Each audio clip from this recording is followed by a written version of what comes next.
the people that I've found to be successful aren't victims. They're not people that dwell on bad things that have happened to them or worry about what other people are trying to do to them or anything that's external to them. They focus on what they can control, and what they can control is their responses to everything. So being calm under fire and being able to make the right choice, because you cannot control that external environment. As much as you try, you can't. But you can control your response to whatever happens to you or whatever someone says to you or whatever happens around you. And by doing that, you can make a good choice and you can keep going in the right direction. The second we get angry or upset, it's just dead energy. And it's like trying to convince someone that doesn't want to do something, like family or friends that you love and you care about, and you're trying to get them healthy, and you invest all that energy, but it's just wasted effort. So for me, I try and help people that want my help. If someone doesn't ask, I don't offer.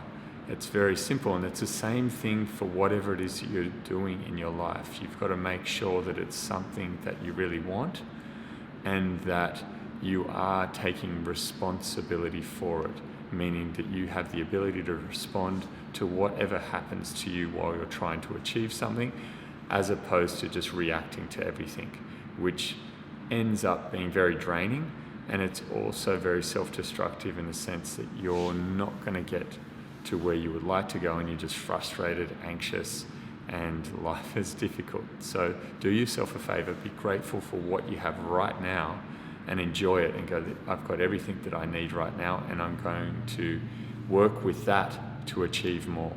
Because when you're always focused on what you don't have, it's very depressing and it makes you anxious because you want to achieve that, but it also puts you in a position where you're compromised because you're not working with the resources that you have. You're focusing on the resources you don't have or the things that you don't already have.